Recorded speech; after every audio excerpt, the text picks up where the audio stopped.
Et oui, je le dis à voix haute. J'ai le droit de dire la vérité. Que peuvent-ils faire, me tuer? Je mourirai bien un jour de toute façon. Mon Seigneur m'a ordonné de ne pas craindre l'homme, mais uniquement lui-même, car il a lui le pouvoir sur toute chose. Et gloire à lui, il peut les éliminer tous ensemble et en même temps, dans la même seconde, eux, tous leurs proches et leurs alliés. Mais non, l'Éternel, gloire à son nom, leur réserve une fin que lui seul connaît. Il les laisse afin qu'ils augmentent leurs péchés. Le feu dans lequel ils vont demeurer pour l'éternité est bien plus dur que n'importe quel mal ici sur la surface de la terre. Et de toute manière, rien ne touche l'homme si ce n'est avec la permission du Seigneur. Qu'ils font donc ce qu'ils ont à faire, ces pervers criminels. L'Éternel est témoin de leur agissement. Je dis donc la vérité, et leur méchanceté, je n'y prête pas attention. Ce n'est que des monstres. Que ce soit les moines trapiques de Tibérine, les milliers de civils tués en Algérie, et moi je suis originaire de Média, qui est la wilaya dont Tibérine dépend. J'étais très jeune, mais je n'ai pas oublié, et beaucoup d'autres n'ont pas oublié. Ils ont tué des centaines de milliers de gens. Ma voisine faisait le lit pour ses nombreux enfants qui ces derniers l'entouraient. Elle a ce jour-là malheureusement oublié de fermer les volets et les lumières étaient allumées. Elle s'est reçue une balle de 7,62 en pleine tête, et ce n'était pas une balle perdue, car c'était au 7e étage. Paix à son âme, que Dieu lui fasse miséricorde. Amin. Des têtes dans la rue de bon matin étaient chose normale. Des villages entiers ont été tués aux alentours de Médéa. Et quand ils arrivaient, ils tuaient tout le monde. Femmes, enfants, bébés, personnes âgées, jusqu'à parfois éventrer les femmes enceintes. Et faire cuire le bébé à la poêle. Et oui, ils avaient et ont toujours des équipes de bâtards, drogués avec je ne sais quel produit qu'ils tueraient même leurs propres parents. Pour ceux qui en ont et qui les connaissent. Oui, c'est des monstres qu'ils ont créés eux-mêmes. Et je disais donc qu'ils tuaient tout un village en entier en une nuit. Pas 2 ou 3, une seule nuit.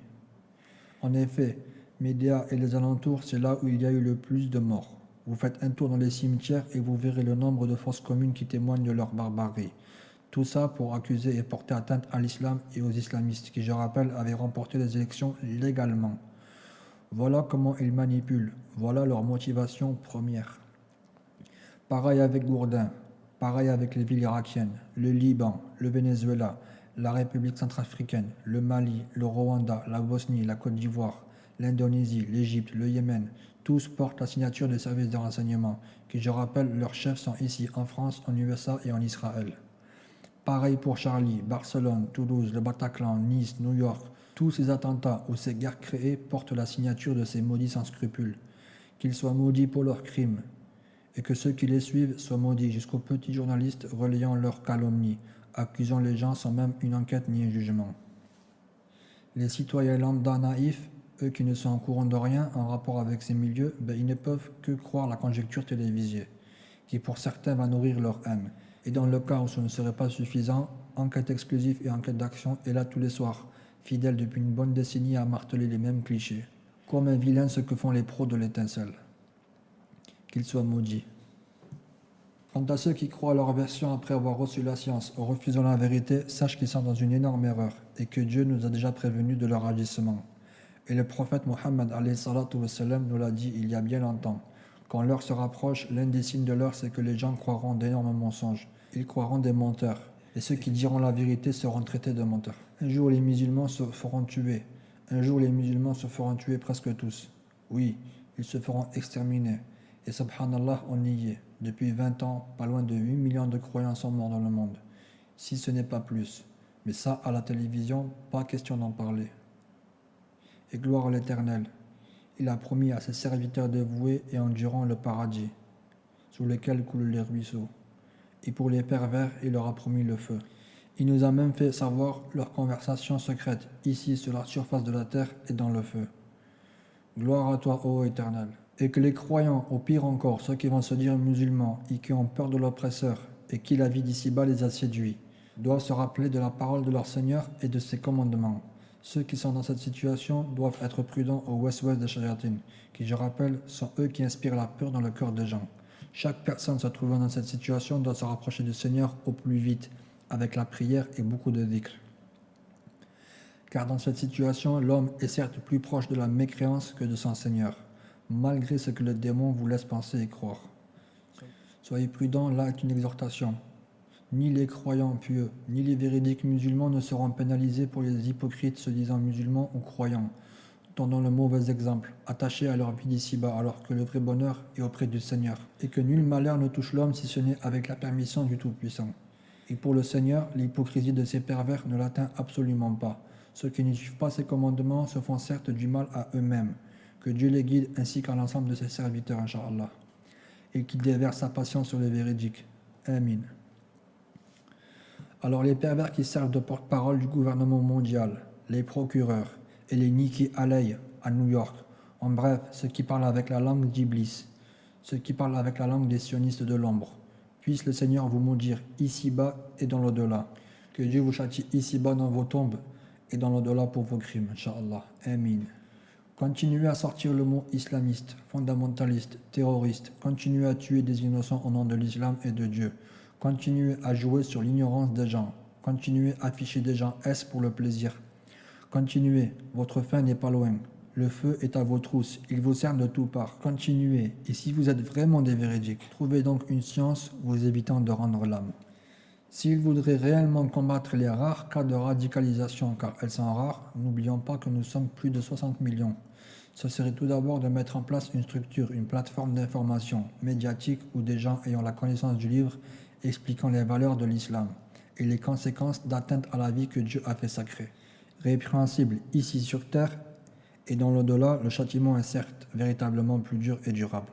Mais non, comment dirait-il ça ou mettrait-il un système de prévention mettant en garde les jeunes égarés? Ce serait pourtant un jeu d'enfant. 10 minutes chaque soir à la télévision avant les émissions de télé-réalité et le radicalisme est banni. Mais comment arriverait-il à allumer le brasier pour la guerre s'il faisait cela? Comment pourrait-il pervertir la foule si les gens sont instruits avec la lumière de l'Éternel? Là est bien la preuve que ce sont des pervers. La télévision est bien la propriété du diable. Sauf pervertir, abrutir, elle ne sert strictement à rien du tout. Sauf pervertir, abrutir, elle ne sert à rien. Là est le vrai djihad des croyants. Contre la désinformation, l'information. Contre la menace, le tout-puissant. Contre la calomnie, la vérité. Contre l'obscurité, la lumière. Cela est un djihad dans le sentier du tout-puissant avec une récompense énorme, promis par notre Seigneur. Et il est obligatoire. Et bien sûr, légal. Non, certains préfèrent aller s'assurer avec des assurances vie, payer toute leur vie, et parfois pour rien. Les plus intelligents préfèrent l'assurance divine de l'âme. C'est une assurance qui se trouve dans la lutte, le djihad. Elle est durable, éternelle et gratuite. Donnez juste un petit conseil, partagez une information à un ignorant, combattre sa rage, pensez beaucoup à Dieu, c'est du djihad. Et là, pas le risque d'avoir les huissiers à la maison pour manque de paiement. Soyez prudents comme un serpent, pur comme une colombe. Ce sont là les paroles de notre prophète Jésus, fils de Marie, paix et bénédiction du Seigneur sur lui. Nous n'avons d'autre choix que de subir ces attaques lâches et de rester unis. Ces attaques ont un seul but, allumer le feu comme dans de nombreux pays, allumer le feu entre les musulmans, faisant d'eux une communauté à part. Et de l'autre côté, les pro-Charlie, ou globalement les possédés anti-islam de par le monde. Faites attention à ne pas tomber dans le piège de la haine. Cela dit, beaucoup de musulmans et de non-musulmans le comprennent, mais les pervers, eux, ne pourront pas le comprendre. Ce sont les mêmes styles de pervers qui ont agréé la guerre de 39-45. Ils ne raisonnent absolument pas. Comment pourraient-ils faire le bon choix? Que ce soit les Juifs, les Arabes, les Européens, les Africains, c'est toujours le peuple qui prend.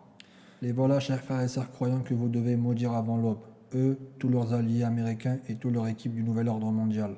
Nous tueront-ils alors que l'on prie en paix? Ils en sont capables. Ils le font souvent et ils ne savent de toute manière que tuer. Quelle belle mort que de mourir en priant.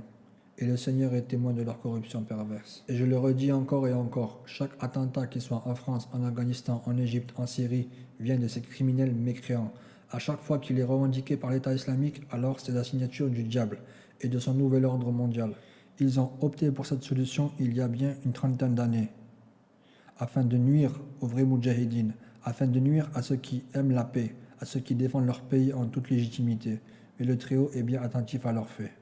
Jamais Dieu, l'Éternel, Elohim ou en arabe, Allah, n'a permis le meurtre, ni le meurtre des mécréants, ni d'associateurs, sans raison valable, sauf dans l'état de légitime défense.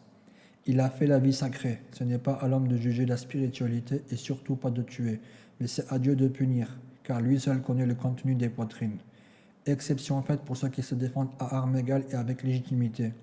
quand il y a attaque directe, mais certainement pas avec des attentats où des gens innocents et en plus désarmés se font tuer lâchement. Et encore moins en se tuant en faisant un soi-disant attentat-suicide. Non, pour faire ce genre d'acte, il faut être possédé par le mal des démons. Ou alors vous avez eu le malheur de transporter le mauvais collier. Ah, mais ils se servent de certaines sourates pour accuser les musulmans.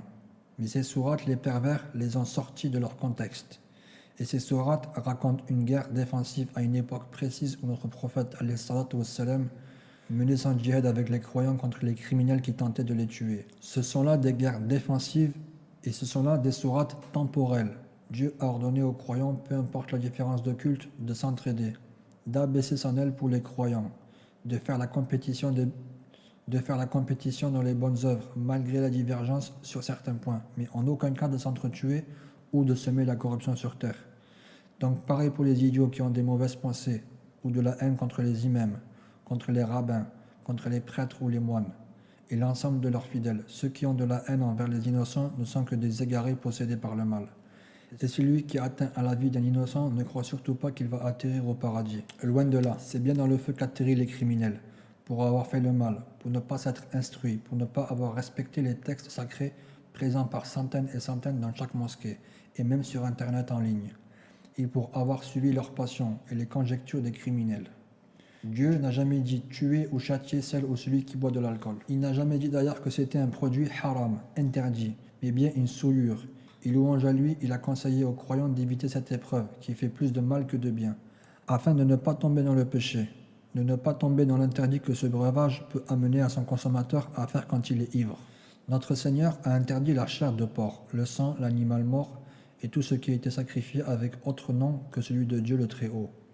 Car là, ça fait sortir de l'islam. Oui, ceux qui consomment ces produits haram ne sont tout simplement plus guidés. Ne vous étonnez donc pas que certains ne raisonnent plus. La vie d'ici-bas leur suffit. Boire, manger, s'amuser, c'est la carotte qui les fait avancer jusqu'au jour où ils se retrouveront en tête-à-tête avec l'ange de la mort.